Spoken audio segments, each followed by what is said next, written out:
Hello.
Hello.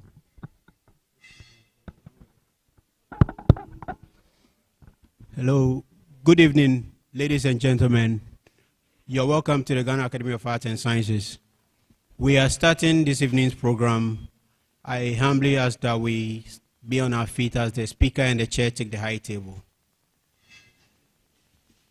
Please, I humbly ask again that we put our mobile phones on silent. Thank you.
Mr. President of the Academy,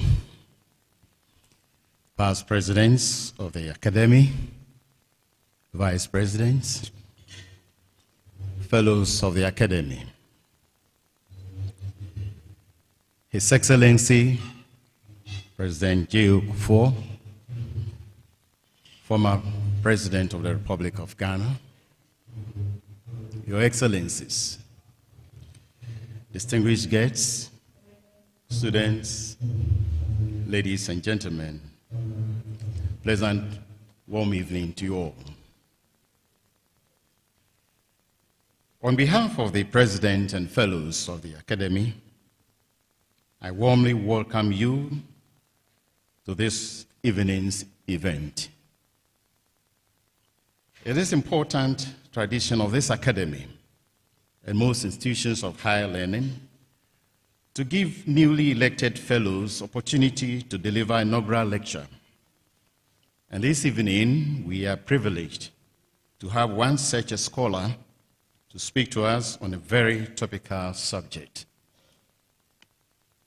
It is indeed my honor to introduce the chairman for this function, who will in turn take over from me and introduce the speaker. For now, your chairman. Professor Joseph R.A. AYEE is the Vice President of the Arts Section of the Ghana Academy of Arts and Sciences. He held several positions, including Rector, Deputy Vice Chancellor, Dean, and Head of Department in 3 higher institutions in Ghana and South Africa. He was elected Fellow of the Academy in 2005 and served as Assistant Honorary Secretary for the Arts Session 2014 to 2015, and then Honorary Treasurer from 2016 to 2017. Professor AYEE was the occupant of the UNESCO United Nations University Leadership Academy, Chair in Leadership Studies at the University of Jordan in 2001, and the Emeka Anyaoku Visiting Chair of Commonwealth Studies at the University of London in 2013. He served as a member of a team of experts that drafted Ghana's National Decentralization Policy Framework and Action Plan 2015 to 2019 and the National Decentralization Policy Strategy 2020 to 2024. Professor AYEE has over 200 publications in several areas of political science, public policy, and administration.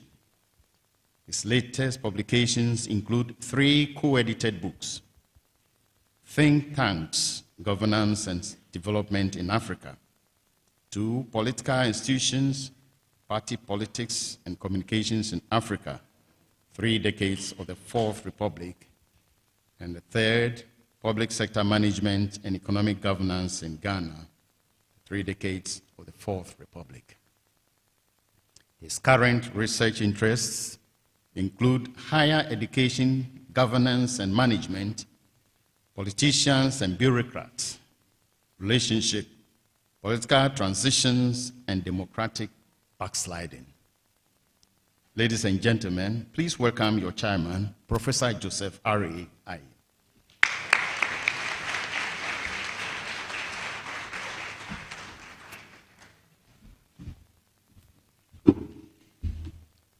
Good evening and a warm welcome to all of you.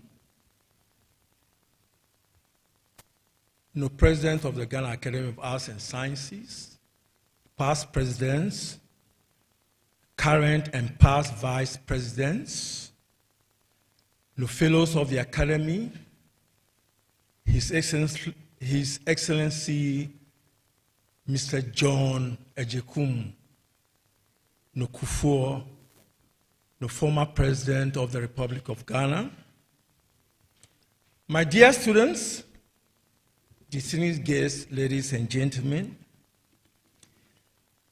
we have a very interesting topic this evening for an inaugural lecture.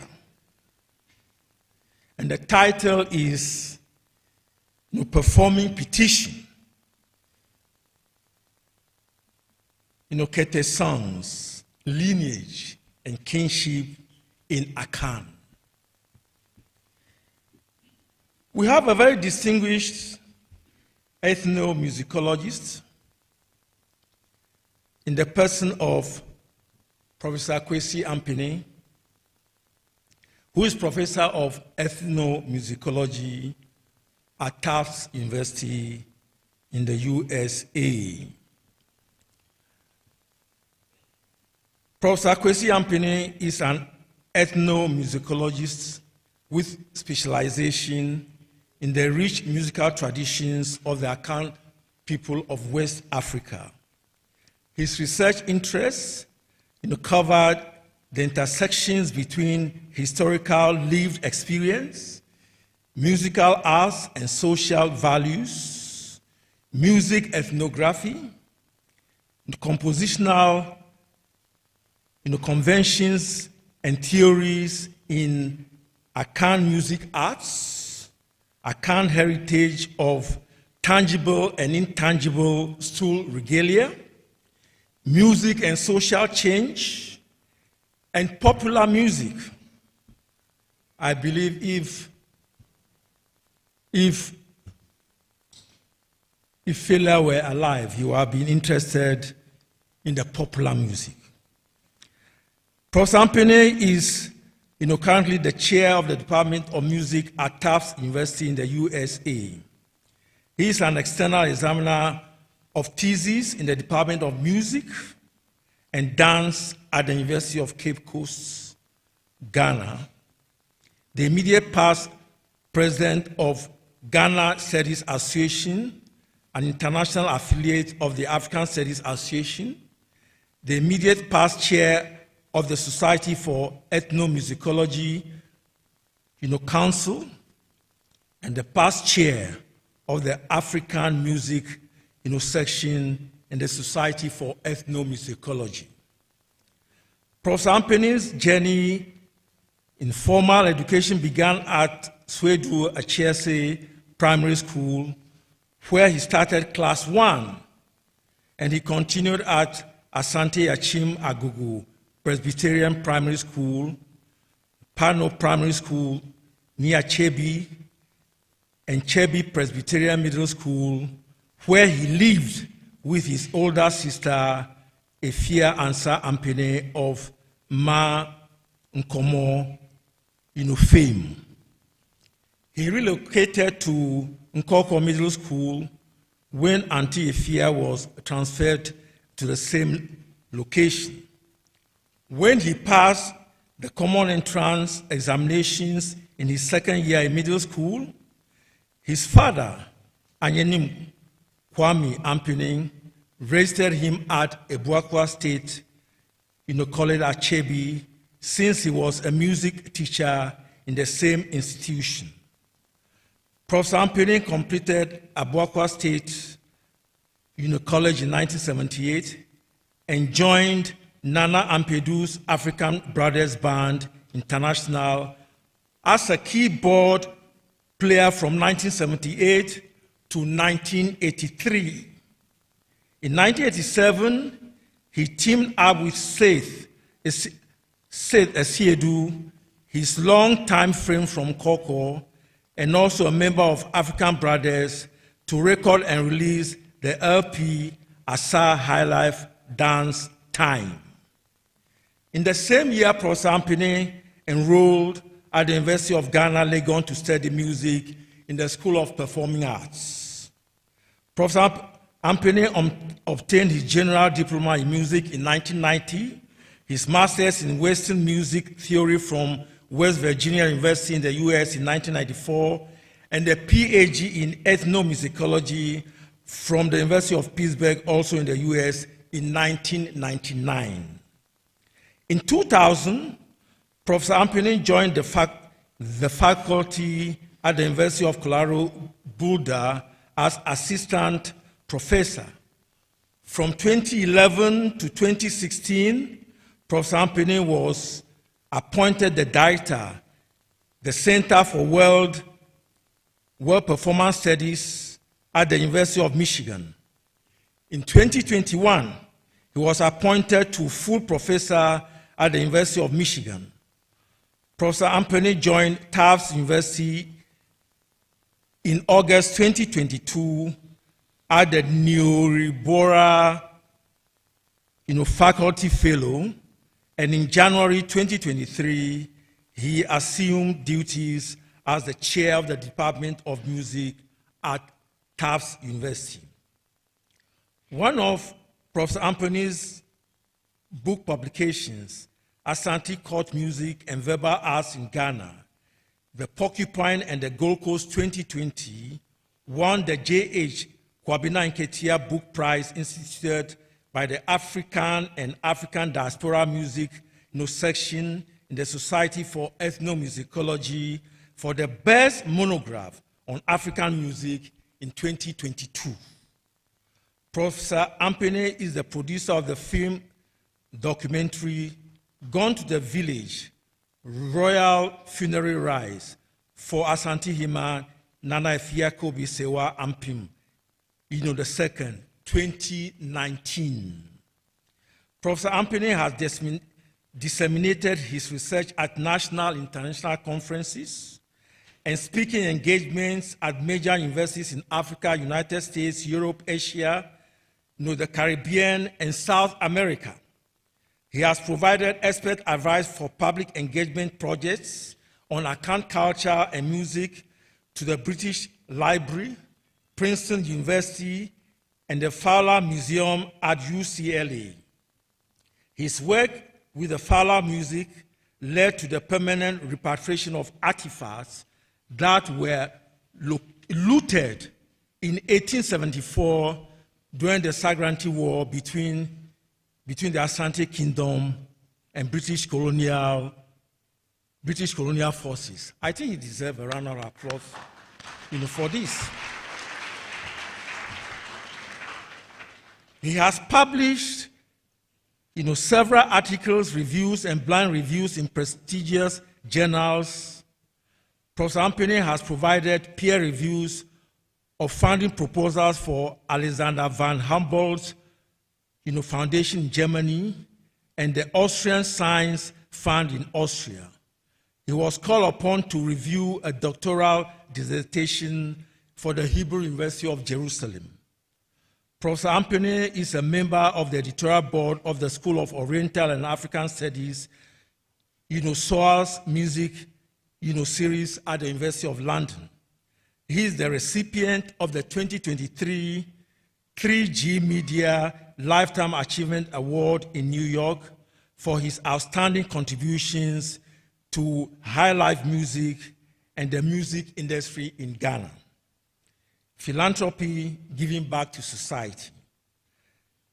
Professor Ampene is the patron lovers of High Life Ghana Loga, a non-profit institution in Ghana with the aim of honoring and supporting older generation of High Life legends who are going through health and financial challenges. He donated 13 boxes of books to Lady Lineage Library at Chirapatre near Ahinsan, Kumasi. He donated over 60 books and 12 laptops to Jachi Elementary and Middle Schools. He took 12 undergraduate students from the University of Michigan to Jachi Elementary and Middle Schools to teach English, mathematics, and computer skills. He raised funds from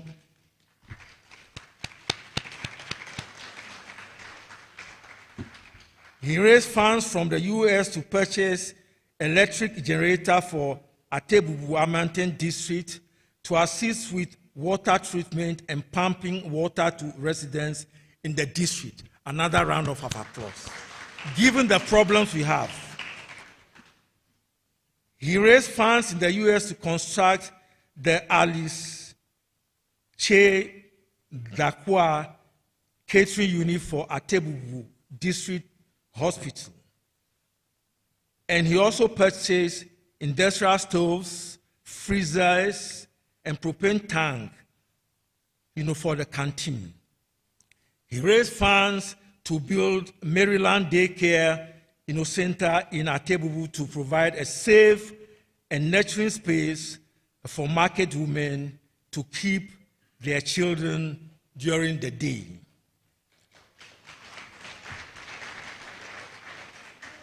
He raised funds to build a new church building at the Presbyterian Church of Ghana, Grace Congregation in Atebubu.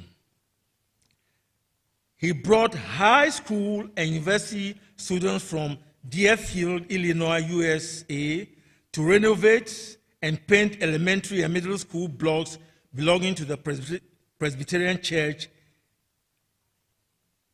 in Atebubu. He donated honorarium from Rabindra Bharati University to support orphanage in Kolkata, India. He raised funds in the US to support purchases of new desktop computers for Liberty Hall, Marcus Garvey Center in Old Kingston, Jamaica, for at-risk kids. As a lifetime member of the Fraternity of Roadside Bread Vendors Association, he anonymously donates funds to bread, pineapple, orange, and all street side vendors in diverse locations in Ghana. Another round of applause.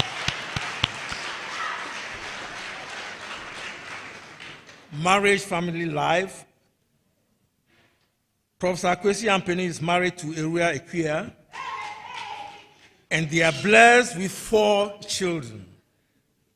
Akosua Dakwa, Nana Kwejoche, Ajua Ampene Bia, and Akosua Dadie. Ladies and gentlemen, I present to you our speaker, for this evening, Professor KWASI Ampene.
mean, someone, Marine, Eddie Pia, Drumadino, Matuni didn't say, or Benefo KWASI AMPENE, as Antimai Amemremu or Benefo, more or piaful. So far, so good. Ago, Yagimiami, Mwadimiami, dear, na Mamma Quine, Semenkasa. Ohriketeke in Kenya mia, Ohrikosra neko, Ohriba Foma na aba, and then Asumbia or the Nasumbia Apama de Obnefo KWASI AMPENE chi, so fana no disem metuda, ni din na inshranka. Obnefo KWASI AMPENE, umamfo nso ahiem na wose wote wasene ntoa, atie nia wo kafa Kete nnwom ne asa ahensama a efa adidi ho. De wunim no fani nyina puwisa mawo yanom moma yenka wo dwan o puwisa no yehu wo na pantan mu yanom tintonti yanom sano na ye fa adwene obi nso inima obi kire obi fu KWASI AMPENE na sembisan se wo kire no fa ko a wo bedru no ono nso nkire wo fa ko a wo firi eba esan se wunim fa ko a wo firi ba wuntimi nkire no bia a wo kɔ Obenefo Kofi Agikum a okire okasa mu nkyerase ni emu adana dane wo legon sukupon mu se mpanyimfo kire wo okwan awia na wamfa so a ye kire wo kwan anado enu nti na wo ma wo refi wo krom hina aben a wo yire wo adwabaase no Obenefo KWASI AMPENE asanteman amemu Obenefo more opiaful. So far so good. Yanom amemre frititi Yanom amemle fititi titi odomankuma ene na kai se ena adesua titi a fatiti amamle pimpam techrema empro nyina na efiri atiasefo bia kontonchi ne ma yehu odwumfo papa ma wani ku amamle ho na obiara amu wabomfia abo patuo se enhwe han na ma okoro yebagi ne nsem aduane di ya afedie obema nani ada ho Obenefo KWASI AMPENE de na ho brase atwia ben opemso ode no ho osetutu otoso mienu asoye wagina tum se ehwemu biara a opesa oye wo manhia no oma ho kwan na daachi inchirima beto a wode ahwawa won ho de waya eye asantima ahunhwa no anoma no se ode akoniaba ne akotiaba na ode nwene ni buo wawurawura mo apinchen abrofo no edi kasade akoje apumpunade ne agudi a wode atutwasem bewia wo sagrati okon no mu abamanhia moma yempre no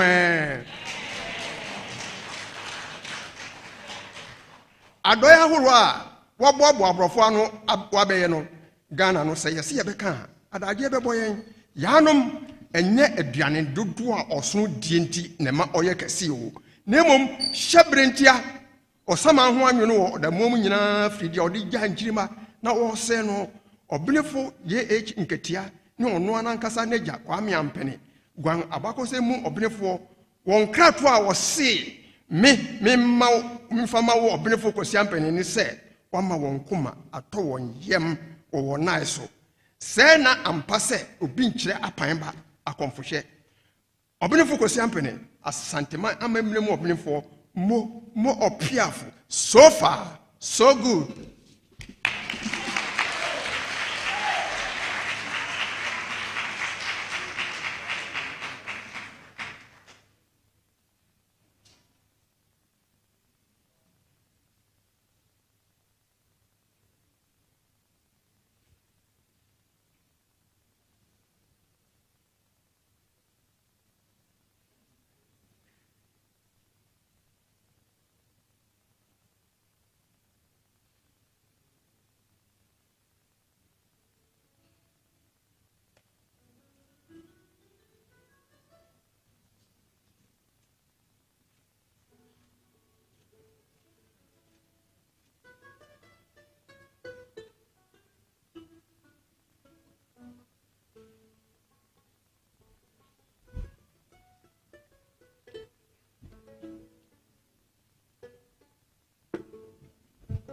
Prof, yabemo akwaba yama moni yo. 1996, 97 mo. Yeah, nyumbi. What's your name out? Mama, Abalance wa say crunch. I see my bar compare.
Tete kwa form onyame awobo tete eja krobeto bechine bue udimu na yeyenka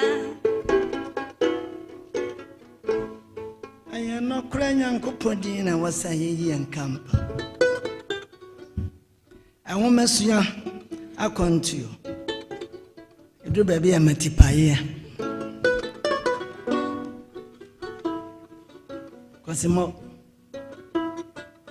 95. We shall see Colorado. See you. When I'm a better over. Now call Michigan. You dear Medan as young as a baby, I'm a Cobiano. In your drum, America was saying, Blanabe Casaka Crana, GB Cacrabon. We hear you. Of informant us.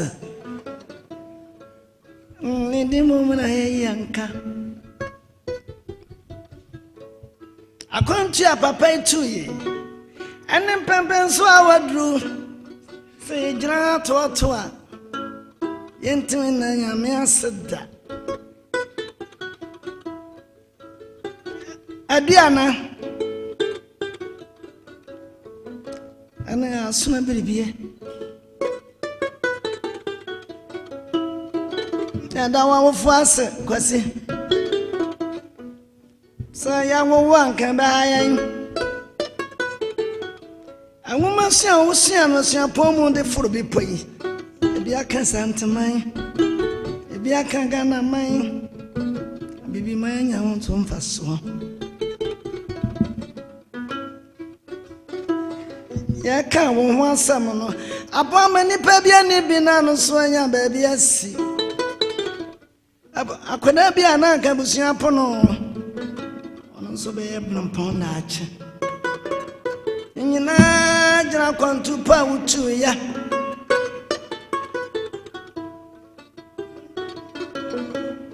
Upon the Kwame Ampene and Mamma Medaka, Awayaba. If we answer Ampene, a man come and an India bear man. Queen and a canoe. Yes, I am say a chat. Yeah, caught. I am your way, Pessia to me.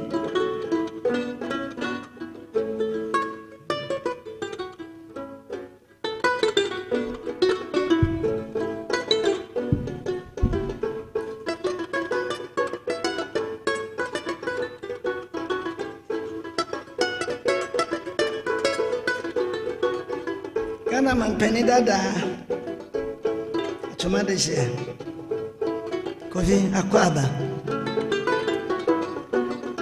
Anama Trankonya Akwaba Asiafu Amoa Amani Mema Mamina Akwaba Yanumini Moko Adiana ne asana de share kasa o. Adiana ne asana de share kasa o.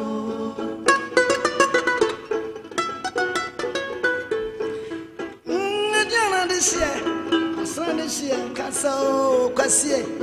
Adiana ne asana de share kasa o.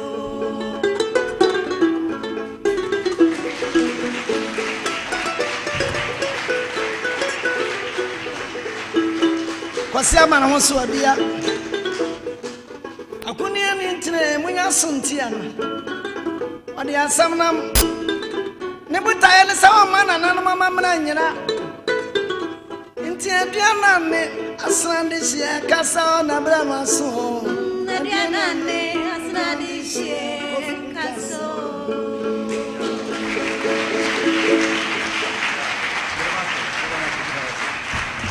Yeah. Thank you. Thank you. Can we get a slides online?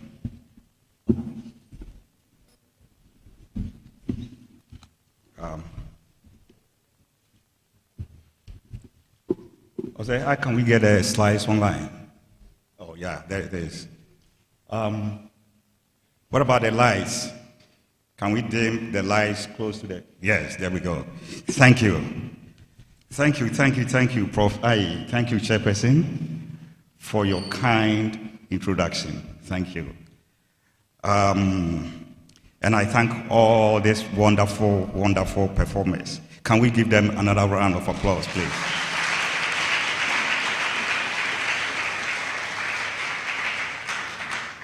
I'll stand on the established protocol, but I need to call a few names. The president of the Ghana Academy of Arts and Sciences, Professor Kofi Opokunti.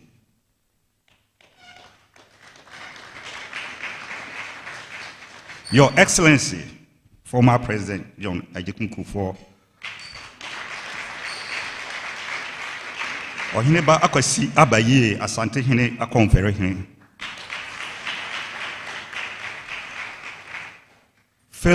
Fellows, if you understand what I mean, fellows, and all present. I first give all glory and honor to Chediampon Nyame, Potokasem Yebekan God, who continue to guide me in this long journey. At the same time, I venerate our illustrious ancestors for creating an enduring cultural legacy for Ghana. Professor Chair, if you permit me, I know the time is well spent, but I will move along. This has been a long journey. If you permit me, let me also recognize a few individuals here. I'm profoundly grateful to my sponsors who provided funds to support my inaugural lecture. They are, of course, my university, Tufts University in the USA, Dr. Sam Jonah, and Ohineba Akwasi AYEE, once again, and Tina Sewa Anochi of Rafi Glass. I'm grateful.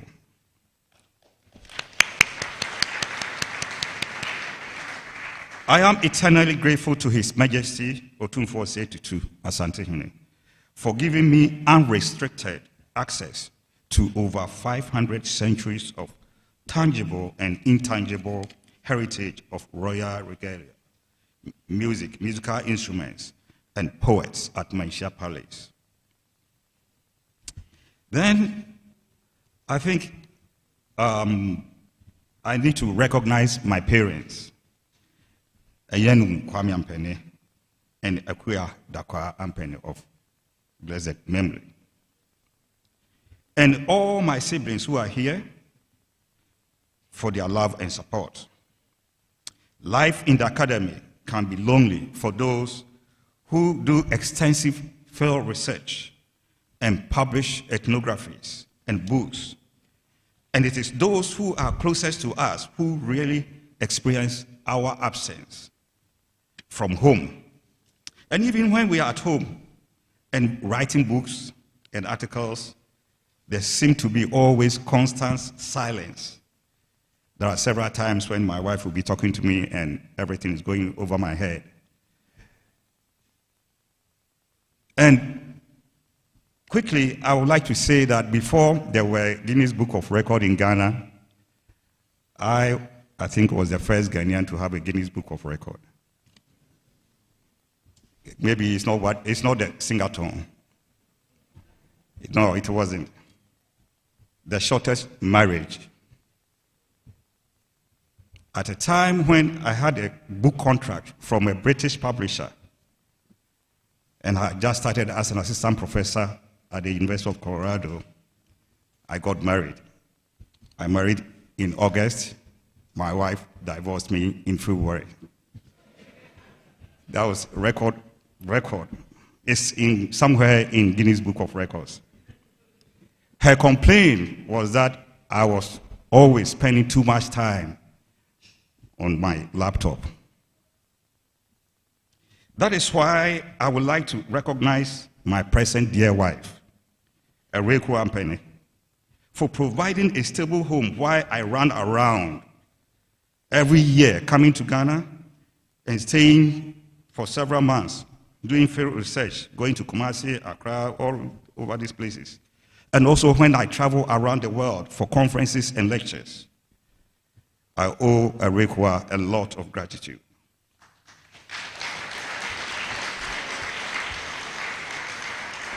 My children also take the brunt of my absence. Akosia Dakwa, Nana Kwajoche, Ajuan Penebia, and Akosia Dadie, because they are closer to me and they feel it more than what you see on the outside. Now, I have also benefited from our uncle, Mr. Kwaku Dadie, who, when in 1987, I didn't even have the money for transportation to travel from Tema to Accra to begin my studies. He was the one who brought his pickup and parked my few Nkukukaka into the pickup and drove me straight. The motorway wasn't like this. It looks like a motorway. Now the motorway looks like where elephants play football. So then, when I started doing my research in Kumasi, our uncle, Mr. Kwaku Dadie, also gave me his entire house, where I would stay every time, there alone, for all this. So thank you, Uncle Kwaku Dadie.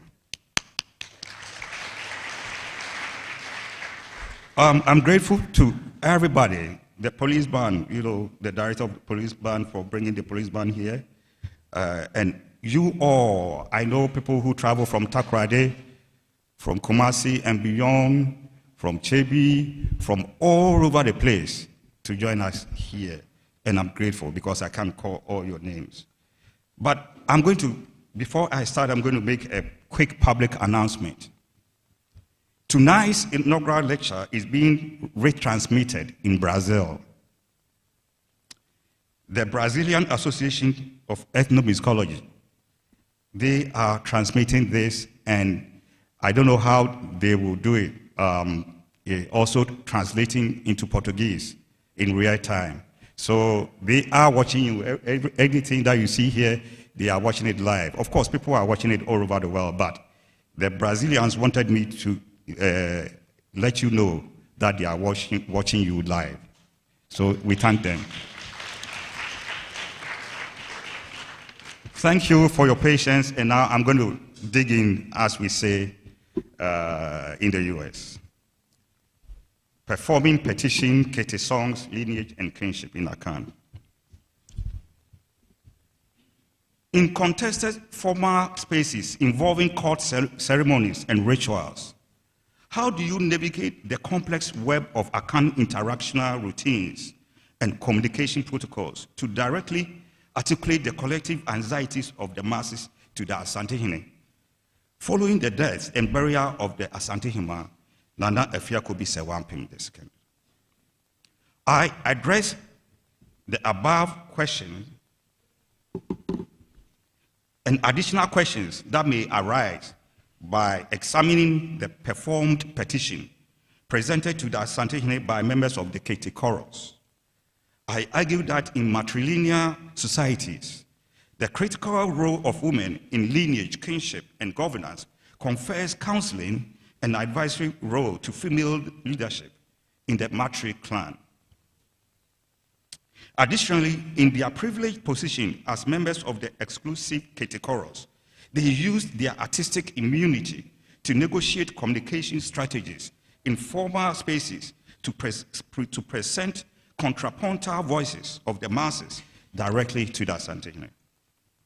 As a form of political dialogue that indexes diverse registers of concerns, they implored the Asantehene through songs to not only choose the most qualified member of the Oyoko lineage to succeed the late Asantehene, but also to remind him of his obligation to his forebears, who made untold sacrifices to establish a state with enduring socio-political, economic, and cultural institutions. My presentation tonight is in 4 sections.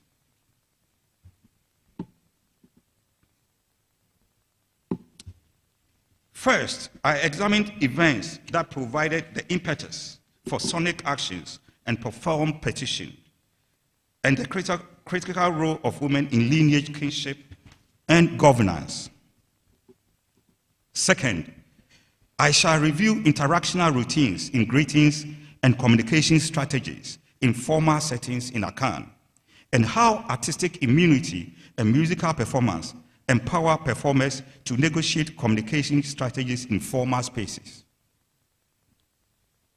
In the third section, I highlight the first song unit, Akawodie, It Is Now Your Turn, performed by the Kete chorus for formal analysis, poetic and rhetorical devices, and gesture and rhetoric as artistic enablers for the performed petition. And now, this is the punchline. For the fourth and final section, I will conclude with a brief discussion on the implications of the performed petition by members of the Kete chorus for democratic dispensation and protest movements in Ghana.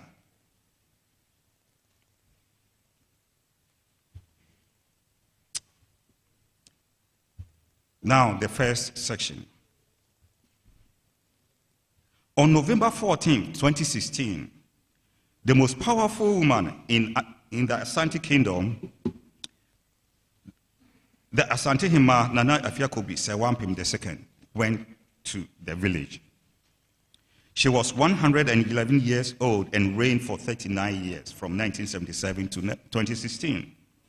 Her life spanned more than 4 generations, and she served as Asantehene in Ghana for 2 generations.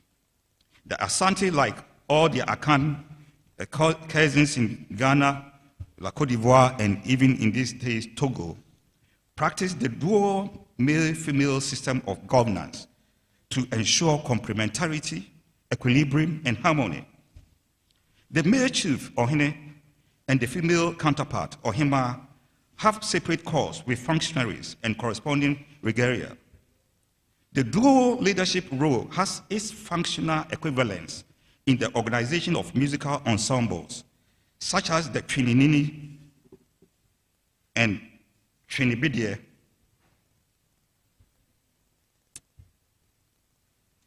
For instance, we see here the pair of atumpan drums. To the left of the player, or to our right, is the Twininini, the male drum, and to the right is the female drum. Then, when we use boma, if it's one, is the male, the Twininini. But when they combine, they play 2, they use a pair of boma drums. Sorry. Then, the one to the right here is the female, Trinibidie, and then to the left is the Twininini. Even, and then probably the last one, Aprede. There are several examples, but I'm giving you just 3. Aprede, we have Trinini in the middle here and Trinibidie right there. But that is not the end of the story. It goes into the sonority, or what we call the pitch. The Trinini, the male drum has a lower sonority, and the female drum also has a higher sonority, or a higher pitch.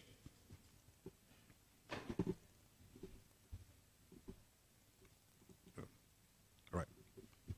Okay. So the next will be the role of women in lineage, kinship, and governance. Oh, sorry. The dual male-female leadership is possible since Akan societies are fundamentally based on a matrilineal system where one's lineage, inheritance, succession to political office, land ownership, and property is validated through the maternal line.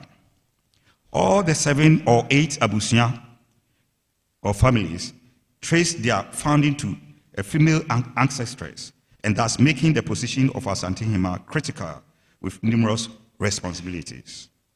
She presides over her own court and oversees issues affecting women in the kingdom. She is the traditional mother of the king, but occasionally she can be the uterine mother, as it was the case of the late Asante Hima, who was the biological mother of the reigning Asante Hine.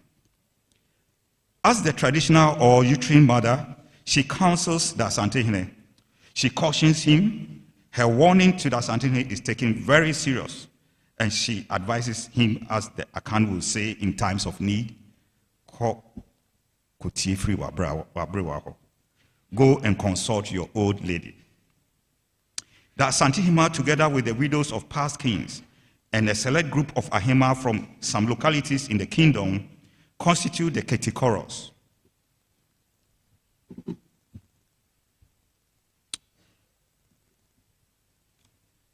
In 2009, when I did a recording, that's the Asante Hima sitting right there in the middle. And then maybe this is like from 2011, when I went back for them to teach me the poetry and all that.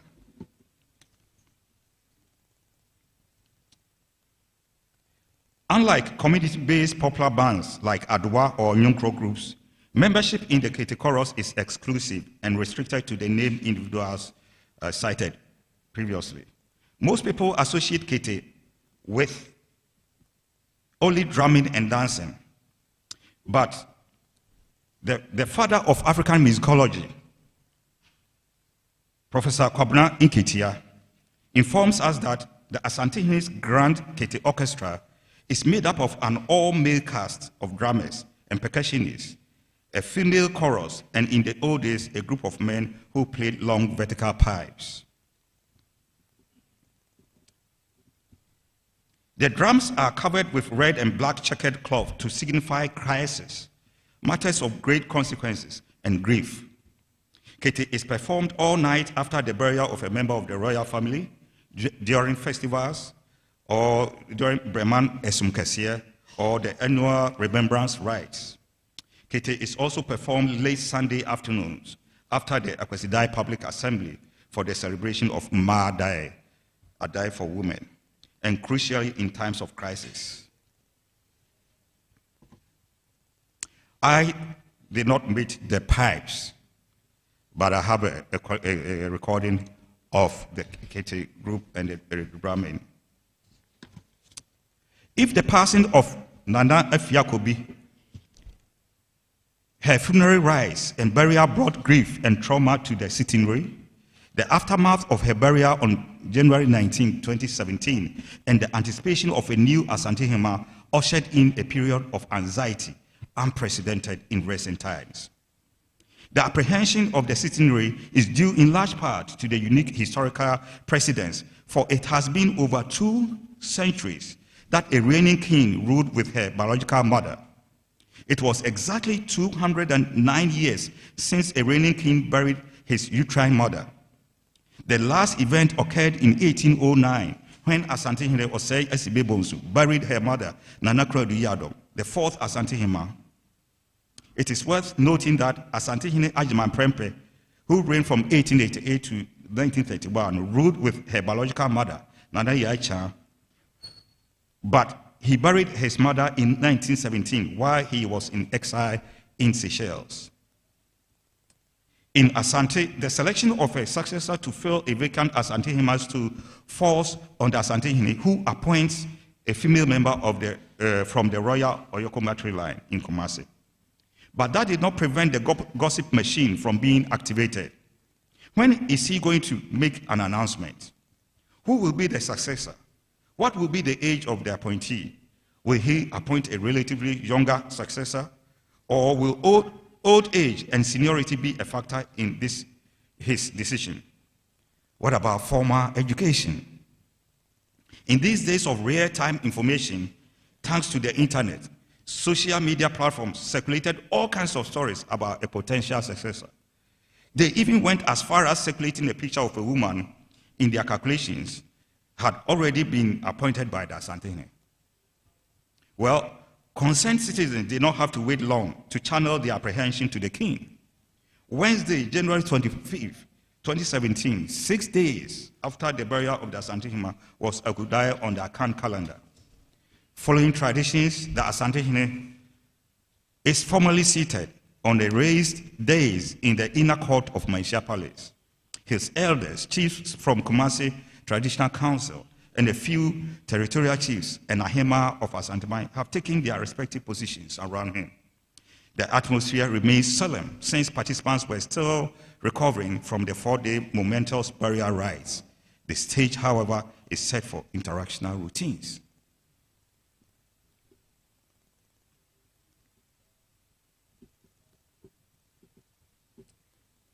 So that brings me to the third. Interactional routines. Following socially bounded protocols associated with interactional routines and communications in formal settings, several individuals line up, move towards the sitting king on the raised dais and began formal greetings that are layered with nonverbal symbolic gestures.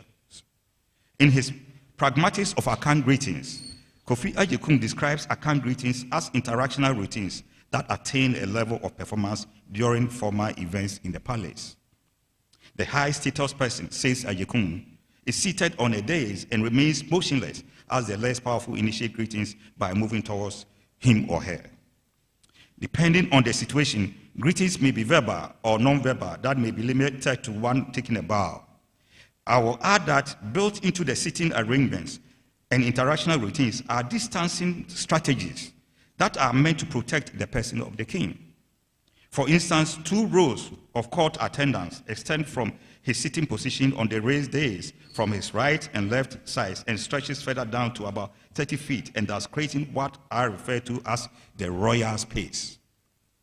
Depending on the type of ceremony, the royal space can potentially stretch for over 100 yards. Guided by socially bounded protocols, it is within the royal space that the complex web of interactional routines and communication protocols take place. In his 1995 classic book, Speaking for the Chief, Ochiame and the Politics of Akan Royal Oratory, the one and only Professor KWASI Yankah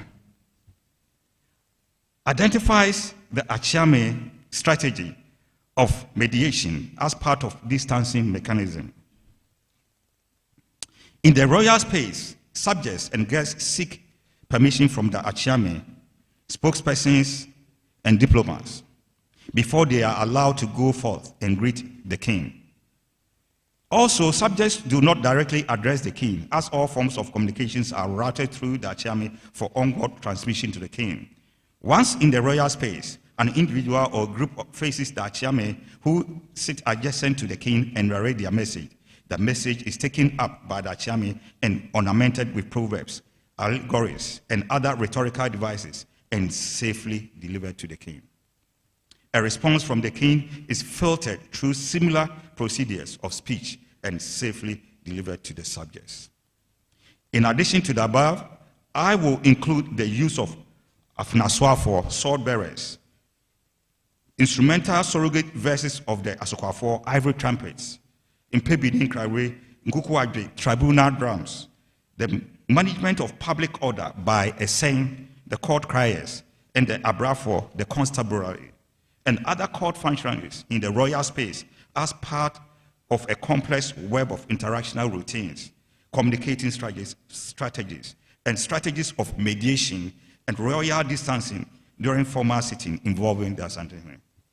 It was during the interactional routines that a group of women who are members of the Kete chorus took turns to greet the king by walking close to the raised dais. Instead of returning to the Ohima's court or finding a place to sit like the rest of us, they gathered at the end of the royal space.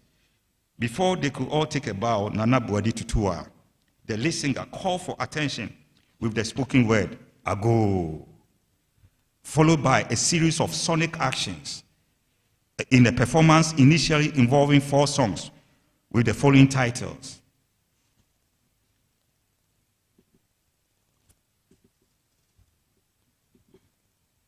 Akawodie, it is your turn. Betintia, the tall palm tree. Mayamodin, let your name be proclaimed, and Osansa, the hawk. As if on cue, all signs of fatigue vanished a few lines through the first song as all participants seemed to be energized by the performance, and in the end responses with a hand clap. At the end of the 4th song, the king expressed his gratitude by shaking the hands of each member of the chorus. But before leaving the scene, Nana Tutua began another song. Yemrewo, we are not fed up with you, to round off the performance.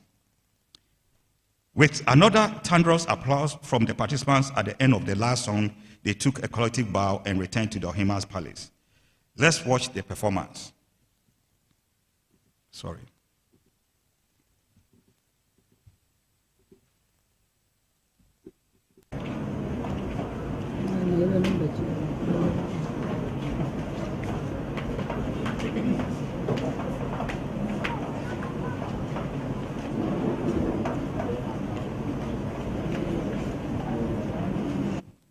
And if you see somebody who looks like me and standing by the wall, that must be me. And also for our students who are here, this is a typical situation of what we call field research, ethnography. And that means we don't control the parameters. We don't control the setting. We don't control the sitting. So the video that we are watching may not be the most nice and produced video because we have to try and make ourselves invisible and let whatever is happening go on. So that's field research, and it's part of ethnography.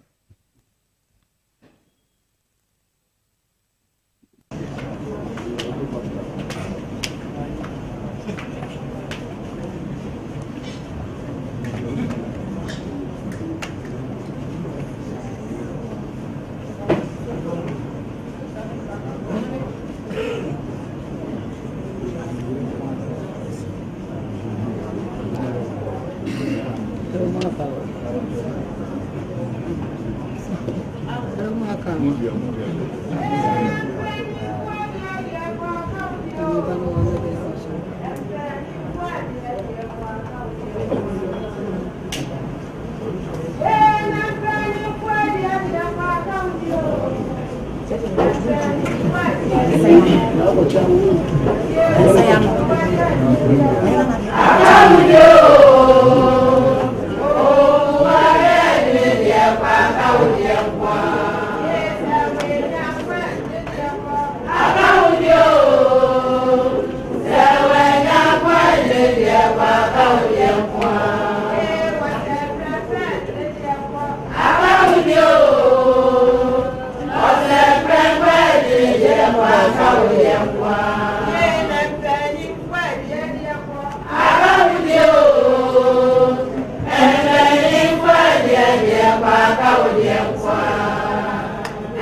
Hello?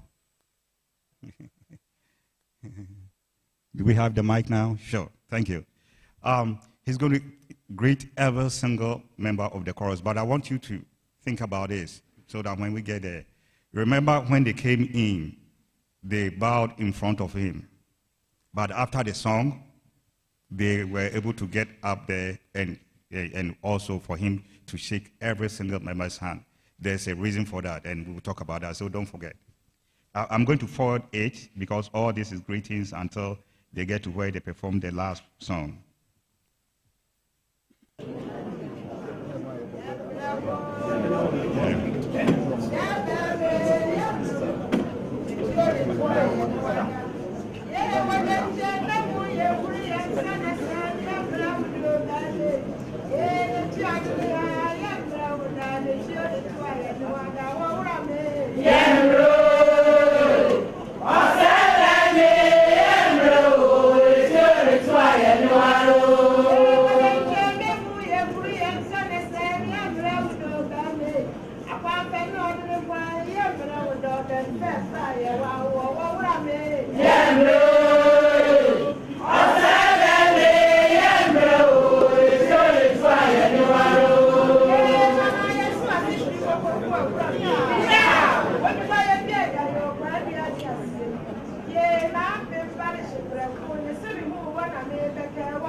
Yes, the message is loud and clear.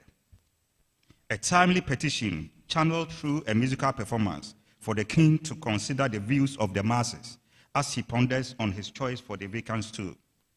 Implied in the petition is the potential threat of chaos and violence in the kingdom, in the likelihood of a wrong choice or incapable successor.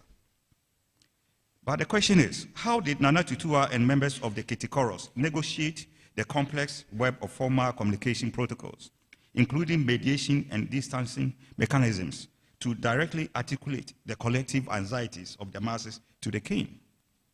In her introduction in the collection of essays titled Music and the Play of Power in the Middle East, North Africa, and Central Asia, Luda Nushin's questions along similar lines are instructive and worth repeating here. What is it about music that creates the space for agency and empowerment? What is it about music that facilitates and sometimes disrupts the exercise and flow of power? Two lines of answers come to mind when I reflect on the above questions.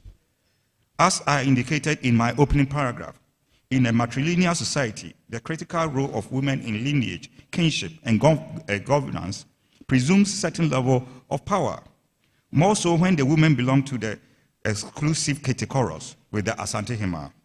It follows that in the absence of the Asantehema, who would have provided judicious advice to the king in times of crisis, members of the chorus collectively stepped in to provide the pivotal motherly advice.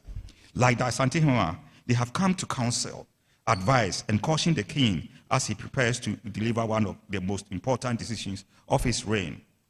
Since most of them are rulers from different locations in the kingdom, they represent contrapuntal voices of concerned citizens in their respective constituencies.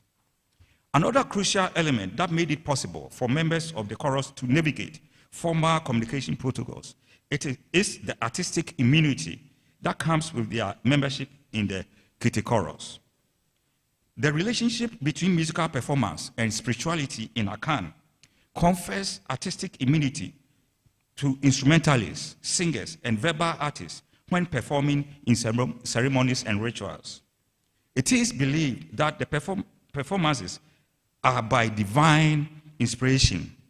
Since rulers are subservient to God, the creator of all things, they cannot overrule or sanction artistic expressions that are imbued with his divine essence. It is considerations such as this that made it possible for members of the Kete chorus to negotiate interactional routines and communication protocols in formalized sitting to perform a petition. And that brings us to the third slide, which I believe should give us the formal analysis. Sorry. All the 5 songs in the performance unit are instructive on several levels, and I will unpack a few by first examining the titles at the global level. And following that, I will focus on the first song unit, Akawodie, for a formal analysis, poetic and rhetorical devices, and gesture and rhetoric as artistic enablers for the performed petition. In order of performance, as I've shown you before, it started with Akawodeɛ, it is your turn. Betintia, the tom palm tree. Mayemodin, let your name be proclaimed. Osansa the hawk, and Yemrewo, we are not fed up with you. The first song unit, Akawodeɛ, is the main petition in the form of a motherly advice for the ruler to seriously reflect on the potential results of his final choice for the vacant stool. The title suggests that, like his forebears before him, it is now his turn to appoint a new Asantehema. For almost 400 years, the kingdom has produced courageous and visionary kings and ahema who have provided unparalleled leadership in peaceful and challenging times. Appointing a successor with such qualities is indeed a defining moment and one of the most important decisions in the reign of any Asantehene. The second song unit, Betintia, the tall palm tree, divulges assurance and the trust of the performers in the capacity of the king to make the right decision. It is a sort of positive reinforcement.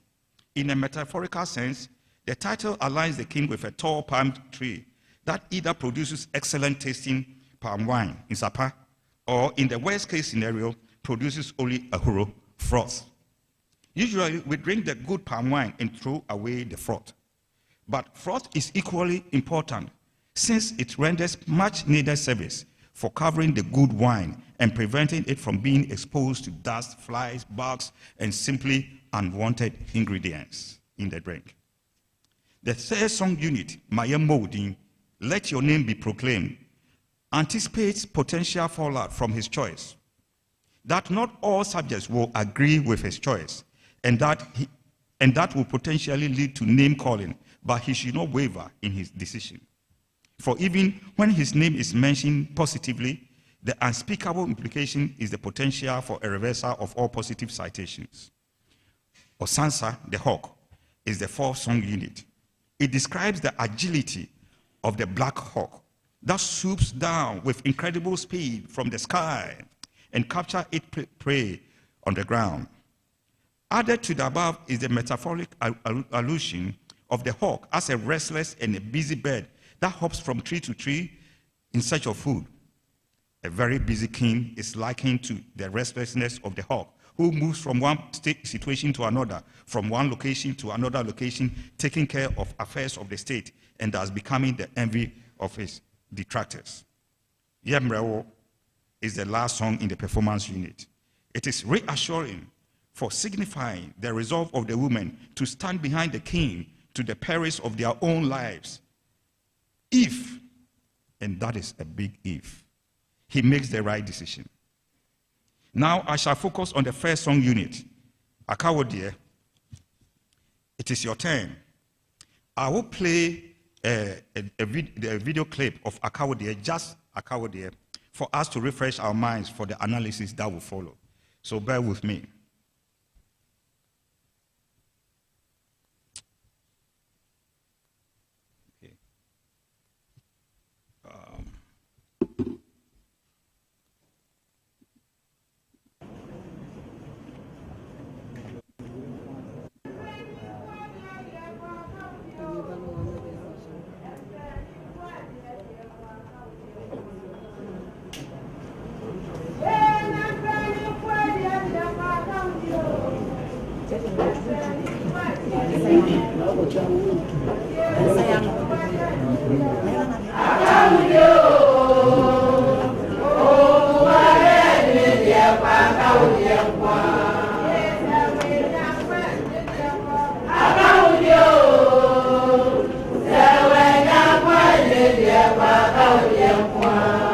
So hopefully this has refreshed your memory on Akawodeɛ.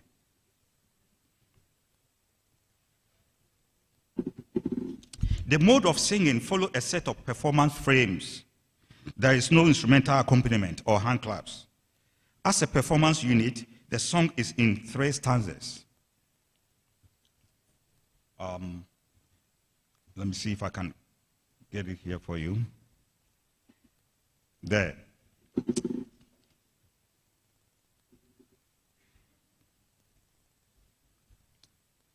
The first stanza from line 1 all the way to 25, and then the second stanza from 26 to 45, and then the third stanza 46 to 69. Most time, due to time constraints, I will just focus on the first stanza.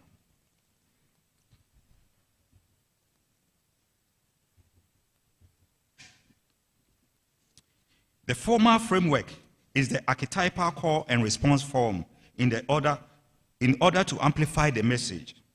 The song is heavily weighted on parallel repetition and subtle variations of linear units. This is what I mean by parallel repetition and subtle variations of linear units.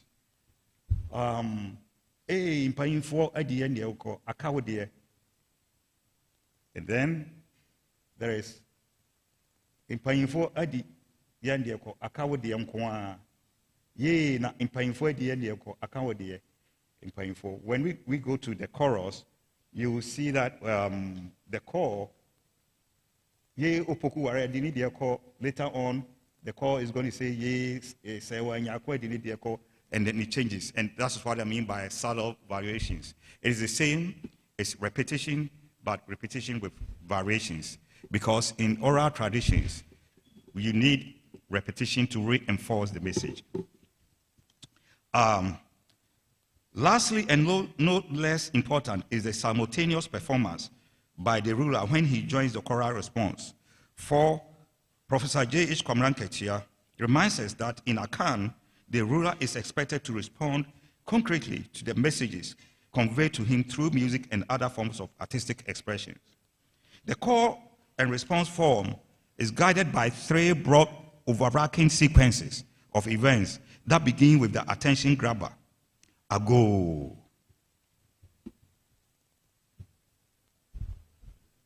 Ago. In line 1, followed by 8 lines of introductory narrative. The 8 lines from line 2 to 9, what I refer to as the introductory narrative, that flows seamlessly into a distinct prompter, the call phrase, which is line 10. Ye opokuare edineko. So all this time, the singer was maybe narrating why they are there until she called the chorus, line 10. Here is the emerging interactive form for all 3 stanzas.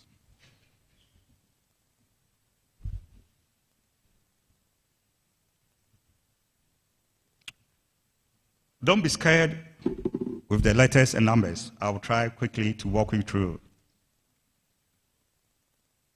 In this formal design, the lowercase g here represents the ago,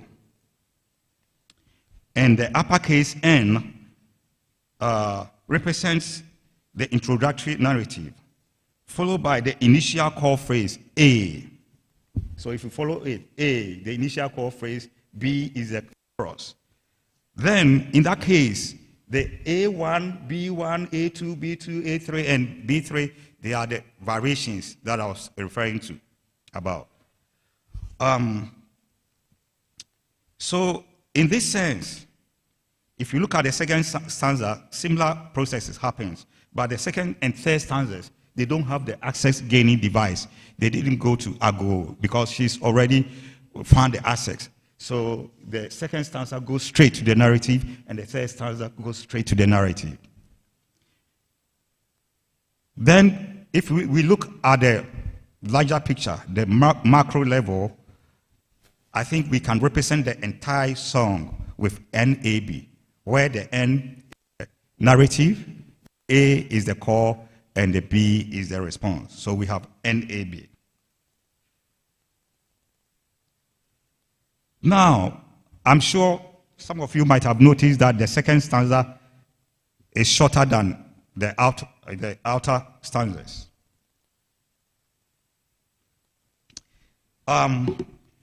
Although the second stanza is a contraction of the first and third stanzas, it is not a fixed feature of this song unit. in as far as the form emerged in the moment of a given performance. Observing similar procedures in the music of the Akpafu in the African imagination in music, Kofi Agawu describes form in African musical arts as in the moment formal impulse. Given the underlying goals and social relationships of the performers, audience, and the intended recipients, interactive form is intended in the present and may result from the demands of the occasion, the goal of the performers, performer composers, and among several factors. On another day, and depending on the situation, the performance of the same song may exhibit the dramatically different formal structure, where the first stanza, for instance, may be shortened, while the second and third stanzas may be longer. Space and time and the context are not the same, and as a result, repeated performances on a given day and time in another ceremony are not the same. Let us now quickly take a look at a few poetic and rhetorical devices in the song.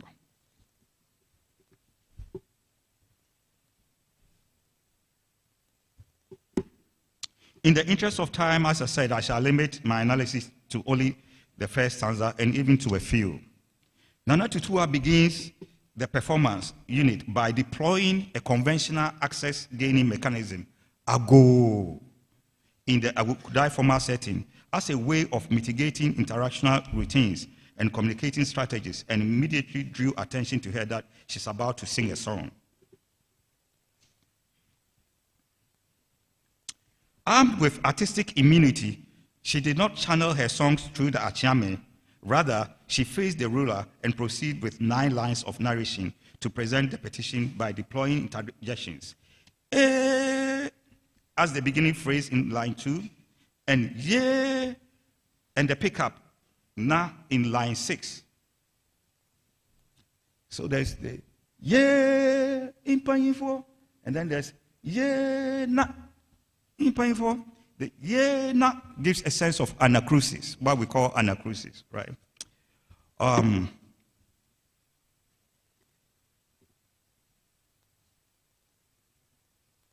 Yeah, and the pick up na in line 6 and raising her voice and prolonging the particle e in lines 2 and 6, and thus placing unmistakable weight on the multisyllabic phrase in Panyin for elders. It may well be that all the interjections in the core phrases A in line 2, ye in line 6, 10, 14, 18, and 22 are artistically motivated on the part of the lead singer and by no means an accident. As non-lexical texts, they are used as pickups, a form of anacrusis that lead up to the main phrase in Panyin for. So, you realize that the A is non-lexical, and so by prolonging the ye in Panyin for, in Panyin for sort of puts the emphasis on the in Panyin for, because when she extends the yeah, everybody's waiting what is coming next. And what is coming next is in Panyin for. And also in the areas where she goes into referential poetry, where she will now use names. Ye Opokuware, ye Nasewa, so that she prepares her audience that what is coming next after ye and ye, very, very important. So, in that case, the in Panyin for becomes a formulaic phrase. And as a formulaic phrase, in Panyin for is used as a signal in even line 22 for the group that the stanza is coming to an end. The choral response then performs line 23 to 25 as a closing gesture. One of the poetic devices that lend validity to the performed petition is the references to the forebears of the ruler. Nana Tutua began with a general reference to the elders in Panyin for, that is male and female forebears of the king. During their reign, they found themselves in a similar predicament as the current king, but succeeded in selecting formidable men and women who were able to carry the lineage and the kingdom forward. In case we are in doubt as to who the elders are, Nana Tutua embarked on referential poetry by mentioning specific names of the 15th king, Otumfuo Opokuware II. Opokuware II, who reigned from 1970 to 1999 in line 10, and the 12th Asante Hema, Nana Amasewa Nyakon, who reigned from 1945 to 1977 in line 14. And the 14th king, Otumfose Osayajima Prempeh II, who also reigned from 1931 to 1970 in line 18. All the names were preceded by the interjection, yea, thus placing importance on the names. The choral response reaffirms the names of the deceased kings and Ahima in line 12. And just one example here, when the lead singer goes on like, yea, opoku warrior dini dieko, then the chorus will reinforce, akawo dieo, opoku warrior dini dieko, akawo diemkoa. Nana Tutua used techniques of contraction to list the above names in order to fit the poetic phrases in the musical phrase. The result is that Opokuware II becomes Opokuware. Nana Ama Sewa Nyakon is reduced to Sewa Nyakon. Osei Ajiman Prempeh II becomes Osei Prempeh. I will now move on to gesture and rhetoric quickly. The expansive field of rhetoric with academic departments and an impressive list of journals dedicated to the numerous discourses that animate the field is too broad to list in this lecture, but I will provide a few for our reference. When the Omsel's rhetoric and historical introduction covers the intellectual framework, history, and conceptual foundations of rhetoric as an academic discipline. For comparative examples in Africa, we may consult Adebayo's work, Ebenezer Obey and the Rhetoric of Contradiction for Yoruba popular culture in Nigeria. Additionally, we may consult Songs That Shaped the Struggle, a rhetorical analysis of South African struggle songs by Msili Sisanda Nkwala for a rhetorical analysis of freedom songs in South Africa.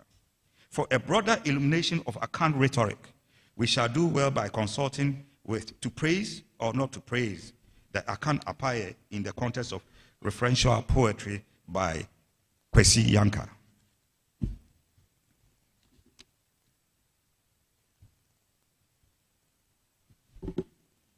Rhetorical devices in the song are reinforced by body and hand gestures. The gait and demeanor, eye contact and smiles or frowns of performers. But that is not all, for there is concurrent singing and hand gestures by the king, which presents us with another layer of complexity. Hand gestures are coordinated with the same formulaic phrases that I previously identified, and thus adding another layer of prominence and urgency to the already weighted words. Here are some of the gestures, a few. And this is for us to see and compare, side by side. All right. So they are in Pain 4 or what Dieo and what Diankwa. When singing the lead pass, Nana Tutua raises her hand with her palms open on in Pain 4, but she waves her hand and points her index finger direct towards the king on the two phrases, Would Dieo and Would Diankwa. Continuing the lead line, members of the chorus collectively point their index finger towards the king. Pointing and waving the index finger signifies caution. Members of the chorus are drawing the ruler's attention to potential threat and the fear of failure should his choice turns out to be below expectations. On his part, the king nods his head for the duration of the lead phrase from lines 2 to 10, joins the choral response to the concluding phrase in each stanza. Remarkably, he folds his right hand fingers and his chest and concurrently sings Akamidio, Akamidiamkwa. It is now my turn. Against the chorus phrase, Akawdio, although we cannot hear his voice from my field recording, his lip movement indicates he's singing a different defining phrase. And just for you to imagine, I think I will try to cue towards the end here for you to see what I'm referring to. Let's see if it will work. Okay.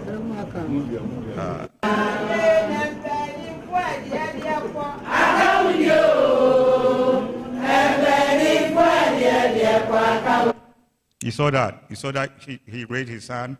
And so he's singing different phrases concurrently. And that is quite amazing if you think deeply about it, that a chorus is singing a different text, set of texts, and the receiver of the petition is also concurrently singing.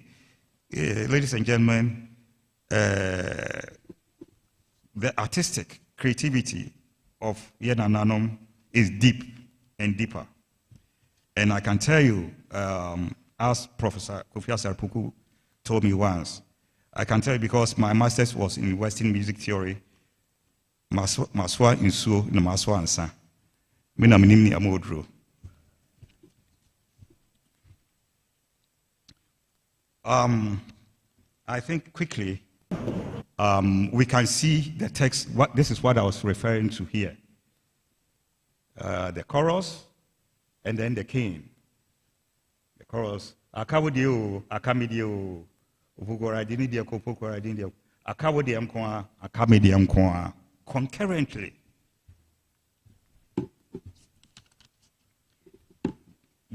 Then there is this last one, the reciprocal gesture of the king expressing his gratitude to the performers by shaking the hands of each one. We've talked about it, so I'm not going to play the video. But the reciprocal gesture of a higher status person, the king shaking the hands of members of the Kete chorus after receiving a petition, creates harmony and peaceful coexistence. Harking our way back to the prior cited Kofi Ajekun's article, non-verbal handshaking, according to Kofi Ajekun, fosters social relationships and solidarity between the king and the women, and by extension, the larger community that they represent.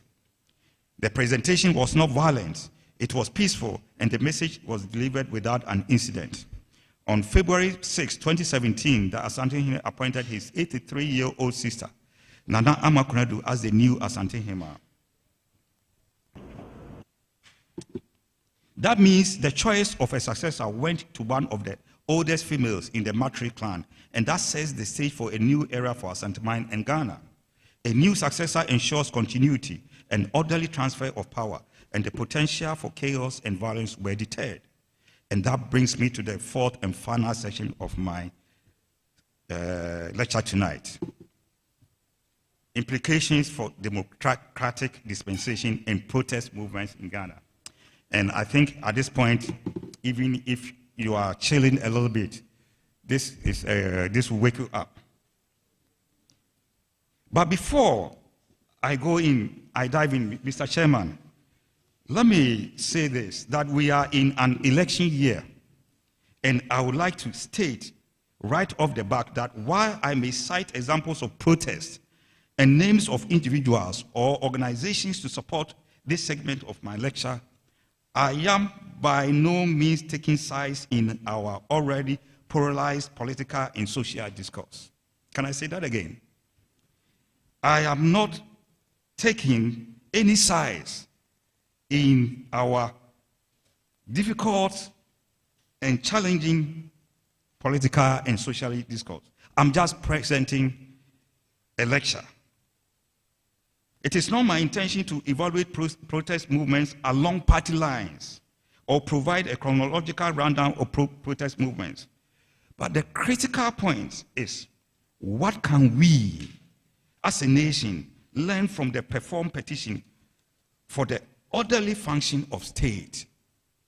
Can you imagine a situation where grievances of hashtag occupy this, hashtag occupy that are artistically coded and performed as petition, that is artistically received and followed by reciprocal handshakes between the protesters and the recipient, or the petitioner and the petitioned? For a relatively young democratic nation, Ghana, like other democracies around the world, continue to receive its fair share of protests. And I just came from the United States, and for those who follow international news, you will realize that even as a a university professor, we are taking the brunt of protests. We have a lot of occupying happening in our universities. Occupy all the universities. So, United States is dealing with protests. And Ghana is having its fair share of protests because we are also trying to practice democracy.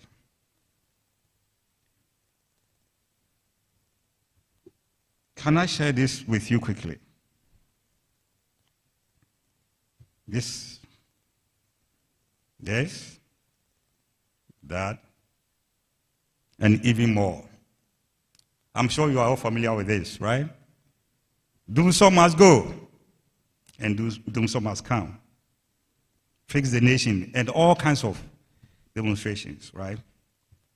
So, for instance, Andre Noor and John Budino, their observation in a recent publication in the Journal of Contemporary African Studies that Ghana has a long history of protests organized by members of the middle class elite is simply, to put it mildly, given the long and historic record of protests in colonial Gold Coast and post-colonial Ghana, I will safely state that protests are in the DNA of Ghanaians.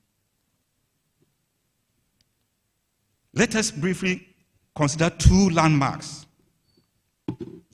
In the late 19th century, the Aborigines Rights Protection Society, ARPS, henceforth, founded by chiefs and the educated elite in the coastal areas in the Gold Coast, protested the Crown Lands Bill of 1896 and the Lands Bill of 1897. The bills sought to grant the British colonial government control over all lands in the Gold Coast. John Mensah Saba, affectionately called Kofi Mensah, is one of the prominent names associated with the ARPS. An astute lawyer and a member of the Legislative Council, he successfully argued against the bill. The bill failed to pass, and in a selfless act of nationalism, Mensah Saba returned his legal fees back to the ARPS. In recognition of his outstanding contributions to politics, education, and law, a residence hall at the University of Ghana was named after Mensah Saba in 1963. Professor Chair, I wonder how many of our school kids, how many of even University of Ghana students are being taught about the selfless act of Kofi Mensah. But that will be another topic for another day. In the late 19th century, the Aborigines, if the land bill protests laid the foundation for independent movements in the Gold Coast, then the veterans' protests in 1948 in Accra fast-tracked the Gold Coast independence from colonial rule. On February 28, 1948, a group of veterans of the Second World War who were members of the Gold Coast Regiment of the Royal West African Frontier Force organized a peaceful protest to present a petition to Sir General Creasy, the colonial governor at the time, to demand the benefits and salaries that the British government promised the soldiers but failed to follow through when they returned home from the war. We are informed that the Gold Coast Regiment, who fought the British troops in Burma, were among the most decorated African soldiers in the Second World War. At the gate of the Christianborg Castle, the British police in charge of the security gate, Superintendent Colin Imrie, ordered the veterans to disperse. When they refused, he ordered the Gold Coast Police Guard to shoot them. In an act of defiance, the police guard refused. Superintendent Imrie took the gun from the guard and shot at the protesters. Sergeant Agete, Corporal Atipo, Private Odati Lamte were fatally shot and died immediately. This incident sparked nationwide protests, and eventually it was one of the leading factors that led to Ghana's independence from British colonial rule. Professor Chairman, I come to you again. I wonder how many of our students here in our educational institutions are learning about these selfless acts. And once again, it's a topic for another time, another space. To be clear, protest movements use the power of songs and dancing to mobilize and garner support for the movement as they march through the streets to the location where they intend to present the petition or intend to occupy. This point is not lost on Omotayo Jalosho in her ethnographic study of protest songs in South Africa. While recognizing that protest songs constitute a distinct aesthetic terrain with embodied and emotive effects, Jalosho contends that protest singing is a recurring and sustaining element integral to collective mobilization. Musical performances associated with protests in Ghana can be grouped into two types.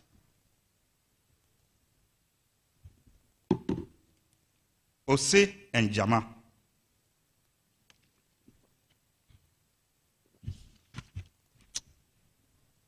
Ose is exclamatory and and a rallying cry in a hearty speech mode with no consistent instrumental accompaniment, or in other situations, intermittent instrumental accompaniment played on the dawru or dawruta. At its core, Ose provides spiritual and emotional grounding for protesters and at the same time set the mood for fleeting moments of jubilation in the minds of the participants as they deal with the uncertainties surrounding protests. Ose is usually led by one or two singers who engage participants in a dialogic call and response play. Here is an example of Ose in one of our protests. As you can see, this is not my recording, this is a clip from the internet, owned by Joy FM.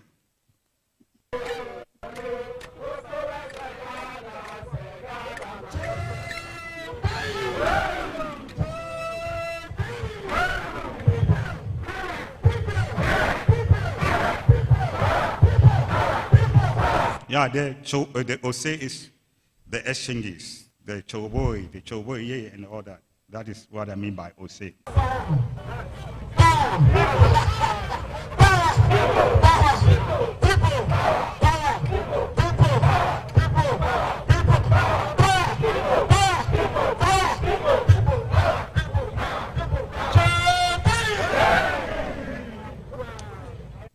All right.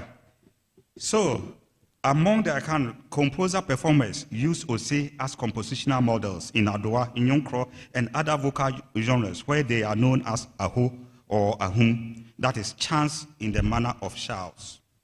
On the other hand, Jama usually consists of frivolous songs meant to create fun and to provide spiritual and emotional grounding for protesters, and as artistic mechanism to sustain the mood of protesters who usually protesting, which usually lasts for several hours. Yeshijama refers to the act of burning short branches of trees or dry palm branches that burn easily and quickly without much effort.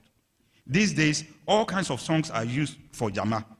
Patriotic songs, national anthem in English or Twi, the national pledge, high life songs, songs with religious themes, and just about any song. Similar to Ose, the quintessential call and response framework is foundational to the collective singing of Jama songs. Usually, one or more lead singers call the songs for the masses to respond at appropriate intervals by percussion and drums. It is not uncommon to find a bugle or a trumpet providing short and repetitive melorhythmic phrases to create another layer of excitement. Some protesters even hide the services of brass bands.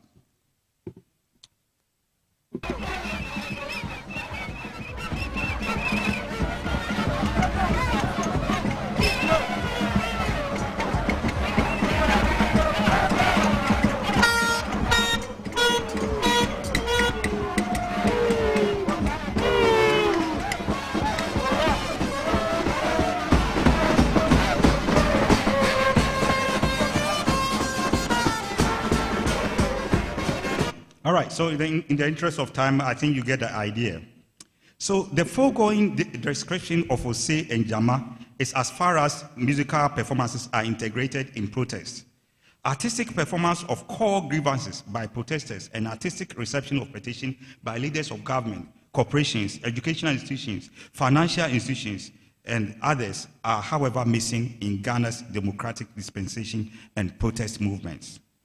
Remarkably, it is encouraging that some Ghanaian popular music artists are thinking along these lines and making the effort to incorporate traditional models of protest in their music videos.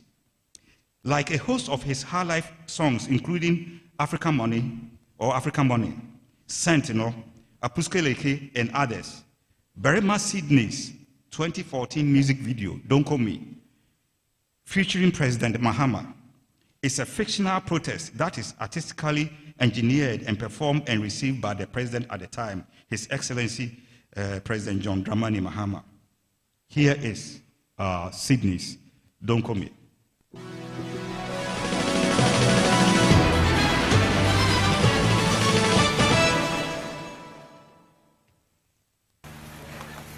Hip life musician Berima Sydney today paid a courtesy visit to the president, His Excellency John Dramani Mahama, at the Flagstaff House. Ow, Mr. Presido, Mobo Ghana, don't call me. If you know the feel the kitchen heat, if you know if you pay your water bill, so they tell us. If you know the feel the kitchen heat, if you know if you pay your water bill, everybody don't call me.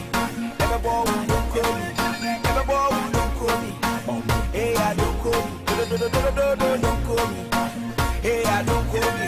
On my water, don't call me. Yeah, don't call me. King D beats. King D beats. Hey, in your second test. Yeah, I go. I didn't know, Mr. President. You dare? Hey, I didn't know, I beg, open small. It be me, you know they kind me. Berima. I see, be you the last shot. Oh no, I dey feel you, Azonto, Akaida. I know say you get swag. This be just wake up call. Hey, wake up call. Anyway, what they go on? Yeah, today I'm out for we do. If you say you know the feel swag them or campaign time, they show love. Press it do, shine your eyes. People they chop wanna do. Go, or you need to go. No they see top, go to out. System high, day in and day out. People they hustle. Light bills, up. Water bills, up. Yeah, transport, up. Wanna salary, down. Ow, Mr. Presido, Mobo Ghana, don't call me. Yeah.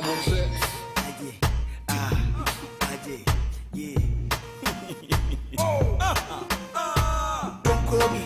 Everybody don't call me. Everybody don't call me. Hey, I don't call me. Don't call me. Hey, I don't call me. On my water, don't call me. Yeah, don't call me. See, one man from a road top. Anytime he sight me, then he ball. One woman like that too. Anytime he spot me, then he squeeze. Boys, bread, I will get to. Girls, know the fish show too. Yawa don't pie, Wahala, Ghana. Everywhere you pass, Mahama. It be true, so be a bassa. And I say, nowhere cool. You know, say you need time, no doubt. Because of the court case, 8 months, but still, what be one of priorities? Create loot and share, paying extra bonuses. Whilst workers they strike, why? How much at the NSF? 2 years, my salary is so no day. When your phone be beat, then your heart goods. What's up there? Don't talk. If you there, people they say, if you look so alone. If nobody say I won't play politics, rather, you they play me. Boys, know the fee album. So singles who are out, Mr. Presido, Mobo Ghana, don't call me. Don't call me. Everybody don't call me. Everybody don't call me. Hey, I don't call me. Don't call me. Hey, I don't call me. On my water, don't call me. Yeah, don't call me. Presido, all be that too. This be the word on the street. Berima, voice of the voiceless. I'm done. Away. Yo, Berima. Ubia, so what shebra singing at the American ending kaka. Your Excellency, you. Besha say anopa maybe Makaza, and who be echo, na you be, and then. Like those cost room. Work as a kutia. Najida report now.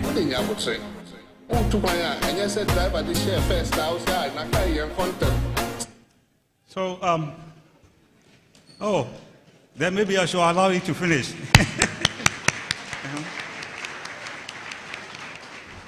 I didn't realize that I messed it up for you. I was thinking of time. So, you know, you can go on the internet and finish it up, right? So here is the big picture. I'm not going to give you a granular analysis, but I'll give you the big picture quickly. As we can see from the music video, Berima Sydney's Donkomi is a one-man protest that took him to the Flagstaff House, or the Jubilee House, or a house that alternates between two names every 4 or 8 years. Yeah, bro. Unlike Akawodie, which is based on an artistic and cultural symbols and chieftaincy institutions of a single ethnic group, the Akan, Sydney is faced with totally different sets of issues affecting the whole nation. Further, Donkomi is categorized as modern Ghana music, hip life, and as such, it is popular music, it is pan-ethnic, it is cosmopolitan, and mass-mediated. Conscious of his national and perhaps international audience, Sydney deploys his skills as a polyglot and combines Twi, Hausa, Pidgin English, and thus resulting in code switching in the song. Since Donkomi is organized as a performed petition, it resonates with Akawodie. Donkomi is cast within an imaginary TV station with a female broadcaster breaking the news, possibly the evening news, and what probably looks like his nervous mom learning about her son's intransigence for the first time on TV. What is striking is that we could see Sydney walking to the Flagstaff House without agitation, no anti-rat police, no noise, no chanting, wearing of red and black. In fact, he is dressed in all white shirt and long pants. Sydney shares a presidential couch with the president, and similar to Akawodie, Sydney uses the access gaining device, AGO, to verbally intone, and then the verbally intone knocking slide. AGO, I don't know, Mr. President, you there? Hey, I don't know, I beg, open small. It be me. You know they carry me.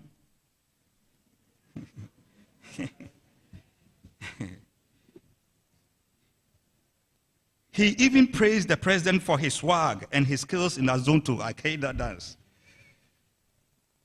Having gained access to the president, they engaged in a dialogue.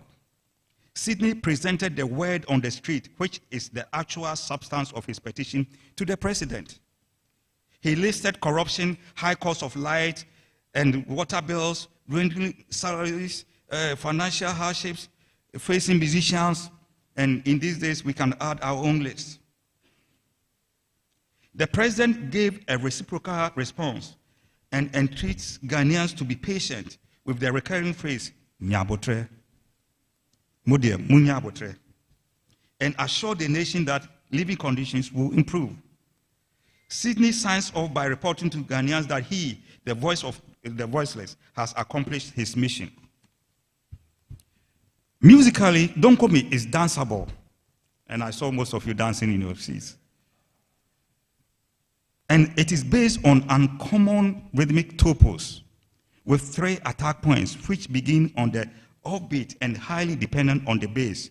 Let me try to see if I can outline it for you, if you can remember. Do-dum, do-dum, do-dum, dee-dim, dee-dim, do-dum, right? The bass outlines 2 chords, A minor, which is sounded 3 times to create tension. That is cooled down by the interpolation of E minor chord. That is sounded once. Please, for those, if you are not in music or do any writing or play any music, don't worry about my use of the word A minor or C minor or E minor. Just think of the sound that you heard. Dum-dum, dum-dum, Dudum, that's the A minor that I'm talking about. And then didim. But the A minor is done 3 times. Dudum, dudum, dudum. That creates tension in the music. But then when he resolved it, only once, to let people know that, no, the situation is still tensed up. Okay. Both the rhythmic topos and the 2 minor chords are based on cyclical mappings that are played throughout the song. Elements of Aho are strategically placed at the beginning and towards the end. This is what I mean by Aho in Sydney's work. It's quite amazing. I need to talk to Sydney to find out how he came up with this idea. So I'll try, once again I'll try. And maybe, and this is just for the students who are here, okay? So the high school kids, you want to help me with the get out, right? Get out, right? Say it for me. Ready, go. Get out, get out. Can I hear you? 1, go. Is this what you do when you go to your, this thing? Try it again as if you mean it. Ready? And. If you know the feel the kitchen heat. If you know if you pay your water bill. If you know the feel the kitchen heat. If you know the what? If you know if you pay your water bill. Yeah, Bonnie, don't call me. Yeah, Bonnie, don't call me. Yeah, Ghana. All right. Thank you. Gesture in Sydney's piece, like Akawodie, resonates with what I showed you in Kete. It is clear in conformity with Ghanaian values, the sitting posture of the petitioner and the petition and the positions of the arms and hand gestures follow prescribed codes for civil discourse and non-aggressive posture. On his part, the president's arms are rested upon his thighs with his hands, with his fingers interlocked. On his part, I hope you can see it very well. Sydney's palm is clasped together and closer to his chest, like this. Another gesture symbolizes me power child, please. And you will see Sydney with this kind of gesture in the song, me power child. You all know, please. There is also the non-aggressive posture of open arms. And lastly, the symbol of peace when both palms are brought together and closer to his chin. Similar to the Kete songs, Sydney's petition channeled through artistic mediation successfully avoided violence or even insults. The fact that Sydney conceived of a performed petition is indicative that there is an awareness of artistic coded petition in our cultures. The implication of performed petition or the artistic mediation of petition for democratic dispensation and protest movements in Ghana is that it is founded on Ghanaian values with built-in deterrent for chaos and violence and ensures the orderly function of state.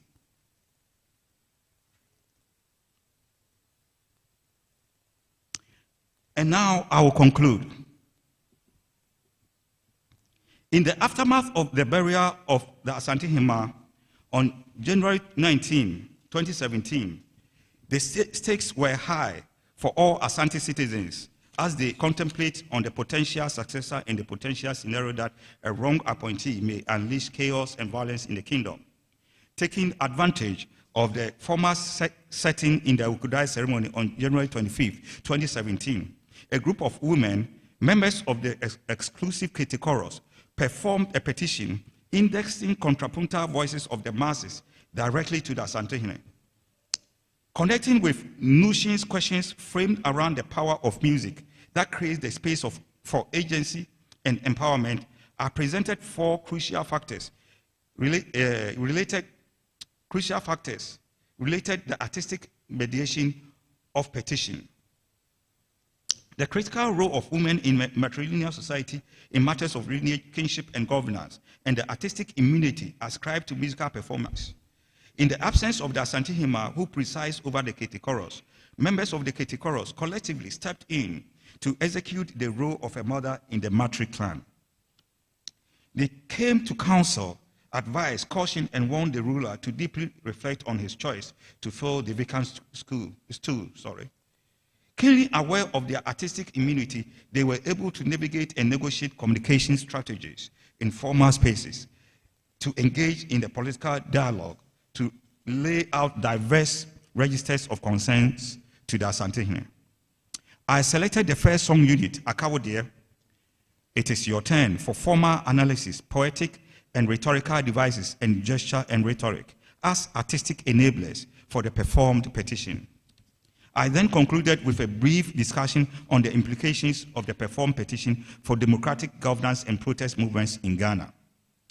Although singing is integral to protest movements, they are limited to Ose and Jama, and that there is a total absence of artistic mediation, whereby the main issue or issues are artistically coded and delivered through a musical performance, as seen in the Kete performance and Burma Sydney's fictional music video, Don't Call Me.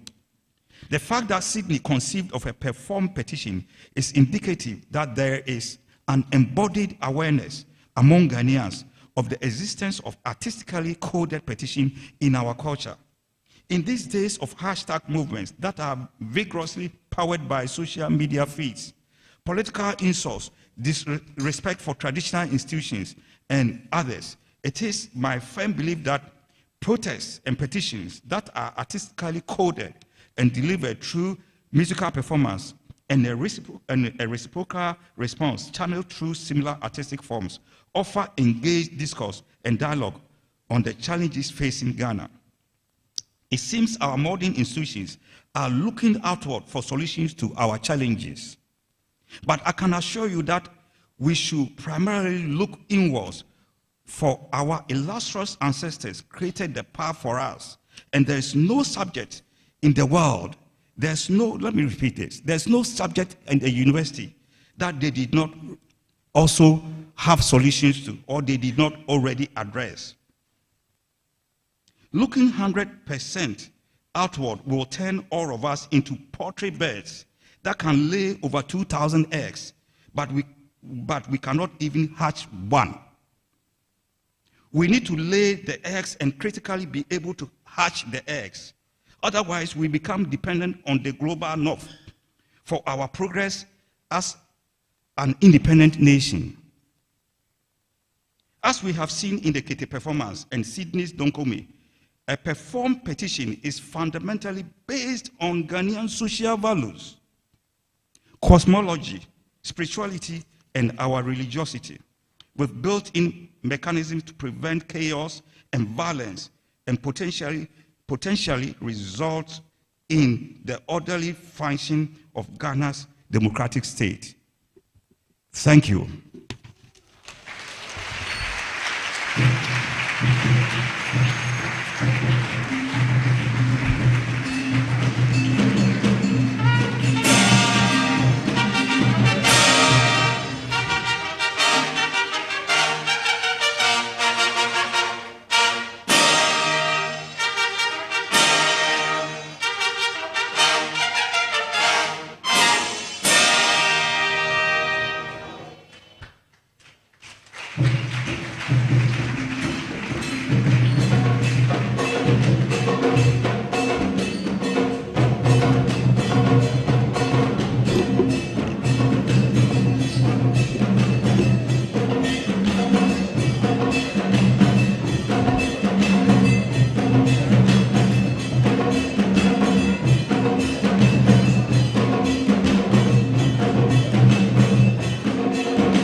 Okay, thanks a lot.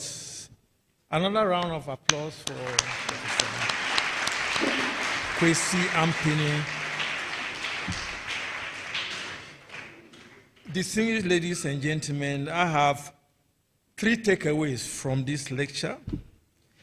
The first one is traditional governance in matrilineal societies. And he mentioned the point about the role of women. So the role of women, the Ahima, and the rest in actually advising the paramount chief. I think that's very important. So you cannot ignore women in traditional governance. It's a very important, particularly in matrilineal societies. Now that one has been emphasized, role of women. The second takeaway is the role of songs and drums. That songs and drums have their meanings. So when you take a song, the pitching, is it pitching or sonorous? Either one will be right. So the pitching, what have you, would actually give a meaning. Is it slow? Is it fast? Is it what way? So that's also very important, that our songs have meanings. And the other one will be the drums. So if you look at the drums, the way they are played, the small one, the middle one, the big one, what have you, they all have their roles to play. And over here, and I think I need to throw a challenge to those in ethnomusicology. Have we been able to codify our songs and their meanings? I think we need to codify them, because otherwise you know it all, but I don't know what you have said. I don't know anything about the song which you mentioned you mentioned one about it is your turn. What does it mean to me? It doesn't mean anything to me unless it is codified. It is written that if you have taken this song, this is the meaning, and it could be played or it could be sung at this time, what have you. So the songs will also go with, the ceremonies. But the codification is very important. I think you were trying to throw a challenge to the students. It's not only the students who are challenged, but we are all challenged when it comes to the songs and their meanings. It's very important. We need to do that. And I think you as an ethnomusicologist and others should be able to codify our songs and their meanings.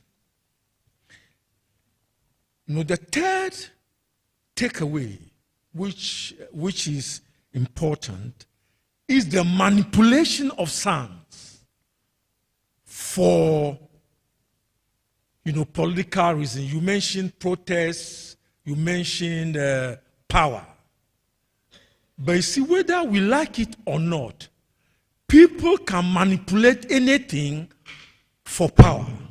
And I think as a country, we should be moving away from manipulation versus power. I've seen some people have made the point, and I have read it, that we don't need political parties. They are not important.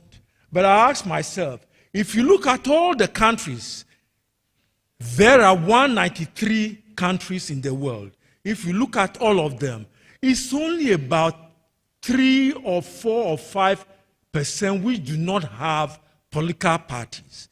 But where even China, all the countries where you had a development was done by political parties irrespective of the variant of political party, whether it's a single party, a multi-party, or what have you.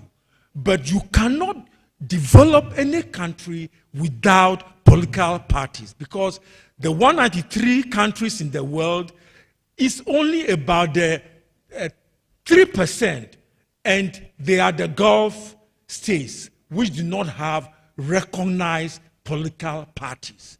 So the other 97% of countries develop because of political parties. So my point is that the manipulation of songs or manipulation of things for political reasons or for power or for whatever must cease. We need political parties, but they need to come to the table and do the right thing. On that note, I would like to thank Professor KWASI AMPENE for this illuminating lecture on performing Petition, Kete songs, Lineage, and Kingship in Akan. Thanks a lot.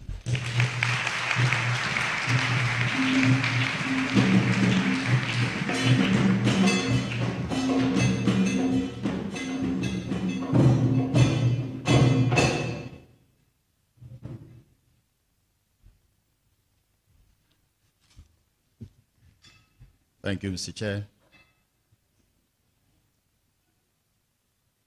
There will be a presentation by a group who is associated with GH in Kete and Department of Music. If they are ready, they can come up and make their presentation.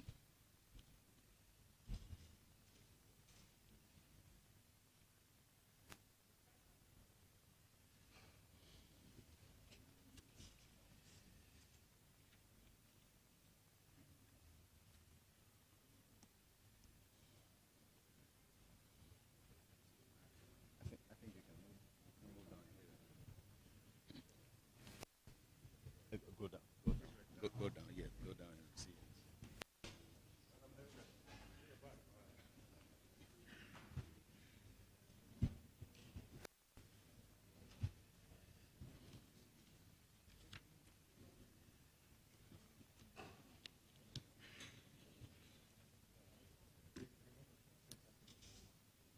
Okay, go ahead.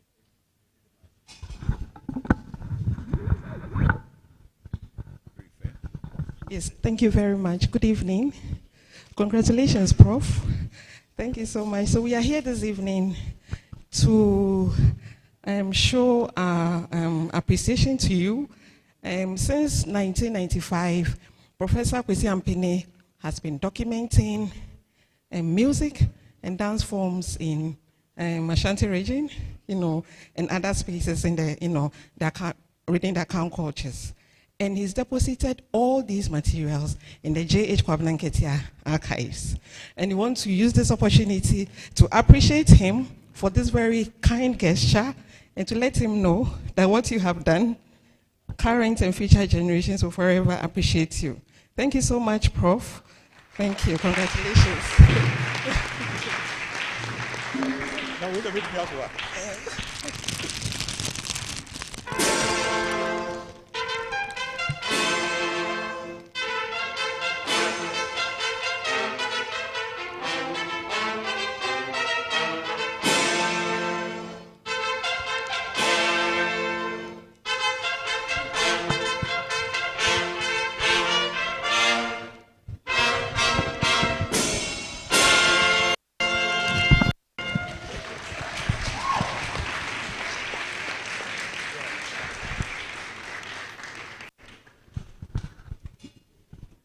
Music department, yes. And we also have a presentation from the staff and friends from the Department of Music, University of Ghana. Thank you very much, Prof. Thank you. Thank you very much, Nyamishramo.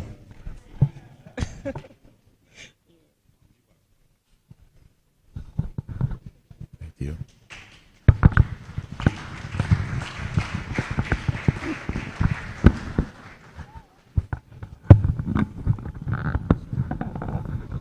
Is that how it's supposed to be?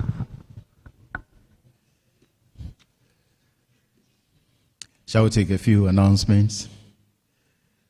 2 upcoming events.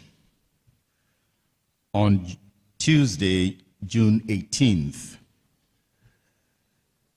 at this same auditorium, there will be a special lecture on the topic Cities as Unequal Opportunities for Good Health. And this will be delivered by Professor Majid Ezzati. Please pardon me if I didn't pronounce the name correctly. Professor Majid Ezzati. He is the chair in Global Environmental Health, Imperial College, London. The topic again, Cities as Unequal Opportunities for Good Health, Tuesday, June 18th. Then on June 27th, at this same auditorium, there will be an inaugural lecture by Professor Joshua Yindenaba Abo, a fellow of the Academy. His topic will be Rethinking Development Finance for Inclusive Green Finance. Are there financial stability implications? That will be at 5:30 on June 27th. You are all invited. We would like to acknowledge sponsors of this evening's program, Tufts University, where Professor KWASI Ampene is. We also acknowledge Dr. Sam Jonah Capital, Oheneba Akwesi Abeye, and Tina Sewa Anochi of Rafi Glass. Okay. We have, I think, 3 schools. I can see Presec, Wave. Okay. And then we have Laboni Senior Secondary School. I hear. Senior High. Okay. Thank you very much. And then Accra Academy. Very good. Is there a school that I have missed? Is there another school that I haven't called? Okay, thank you very much. This evening's program, we have had some troops or groups in attendance. We have Sika Nyonkro. Sika Nyonkro. They are the back there. Okay, all right. Then Odomankuma Anyunsem Chiami. Okay. And then Ankasa Kete. They were here. Ankasa Kete. Okay, good. Oh, please, let's applaud them if they are here. Good. Then we have Nana Asasi. Nana Asasi. Very good. Okay. Then Osei Crunchy. Yeah, and his daughter. Police fanfare team. I think you heard them loud and clear. And then we had the police dance band, Big Six Band. They are at the back there. Okay. All right. Okay. Let me once again say you are all welcome, and we especially welcome His Excellency President J. Kufuor.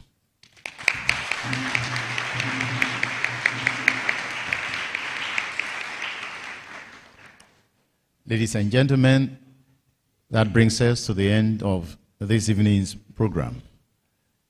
And there will be light refreshment. So have a good travel back home. Good evening.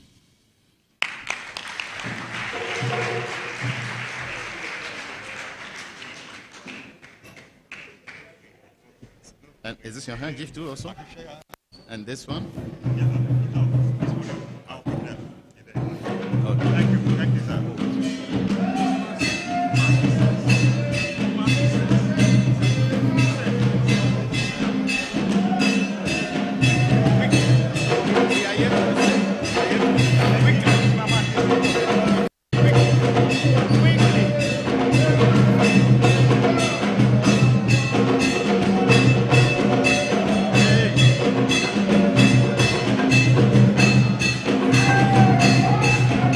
Please, if you can, please be upstanding for the party to recess.